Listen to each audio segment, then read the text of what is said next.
আজকে নিয়ে এসেছিল 2 কেজি ওজনে ইলিশ মাছ। সেই ইলিশ মাছটাকে তো খুব ভালো করে সর্ষে দিয়ে রান্না করলাম। রেসিপি আসছে খুব শীঘ্রই, কিন্তু তার যে এত বড় মাথা, সেটা দিয়ে কি করব ভাবতে ভাবতেই নুন হলুদ দিয়ে প্রথমেই মাথাগুলোকে মেখে ফেললাম, আর তারপর সর্ষের তেলের মধ্যে সেই মাথাগুলোকে একটু লাল লাল করে ভেজে নিলাম। এই দেখো, ইলিশ মাছের মাথাগুলো আমার ভাজা হয়ে গেছে। এবার এগুলোকে তেল থেকে তুলে নিয়েছি। এখানে একটা কড়াই বসিয়ে নিয়েছি। কড়াইয়ের মধ্যে দিয়ে দিলাম কেটে রাখা কিছু সবজি। দিয়েছি সজনের ডাঁটা, কাঁচা কলা, মিষ্টি আলু, পটল, ঝিঙে, বেগুন, যা যা আর কি ঘরে ছিল, বিনস। এবার সেগুলোর মধ্যে দিয়ে দিলাম নুন আর হলুদ। নুন আর হলুদ দিয়ে খুব ভালো করে সবজিগুলোকে কষিয়ে নিচ্ছি। এই দেখো, সবজিগুলো প্রায় 50% মতো সেদ্ধ হয়ে গেছে, বা সবজিগুলো খুব ভালো করে ভাজা হয়ে গেছে। এবার এগুলোকে তুলে নেব। কড়াইতে আবার দিয়ে দিচ্ছি সর্ষের তেল, দিয়ে দিলাম তেজপাতা, শুকনো লঙ্কা, পাঁচফোড়ন। এগুলোকে কয়েক সেকেন্ড ভেজে নিয়ে এর মধ্যে দিয়ে দিচ্ছি গ্রেটেড আদা। তোমরা কিন্তু গ্রেটেড আদার জায়গায় আদা বাটাও ব্যবহার করতে পারো। ওই 1 টিস্পুন মতো আদা বাটা দিলেই চলবে। এবারেতে দিয়ে দিলাম ভাজা ধনে গুঁড়ো আর ভাজা জিরে গুঁড়ো। গুঁড়ো মশলা আর অন্যান্য মশলা এবার খুব ভালোভাবে এইভাবে কষিয়ে নিতে হবে। মশলা খুব ভালো করে কষালেই কিন্তু সবজির টেস্ট বেশি ভালো হয়।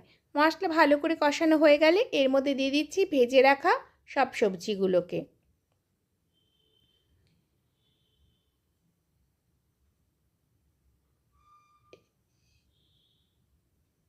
এবার মশলার সাথে সবজিগুলোকে খুব ভালো করে মিশিয়ে নেব।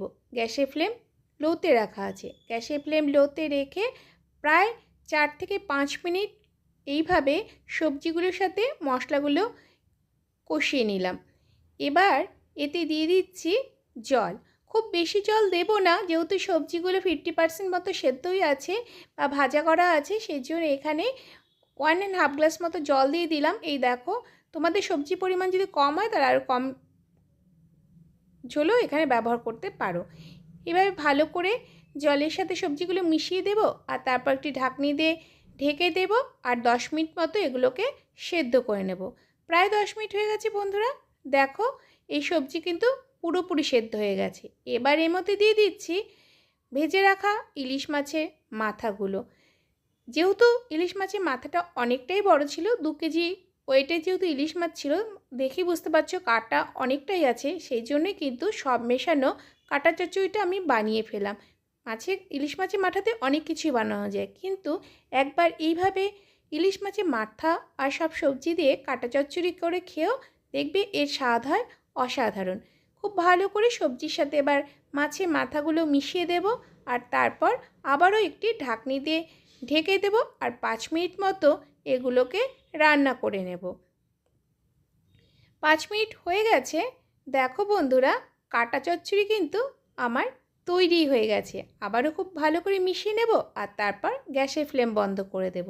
তো বন্ধুরা, দেখলে তো কত সহজেই ইলিশ মাছের মাথা দিয়ে সব মেশানো সবজির কাটা চচ্চড়ি আমি বানিয়ে ফেললাম। এই রেসিপিটি যে কখনো ট্রাই না করে থাকো, অবশ্যই ট্রাই করো। খেতে হয় অসাধারণ।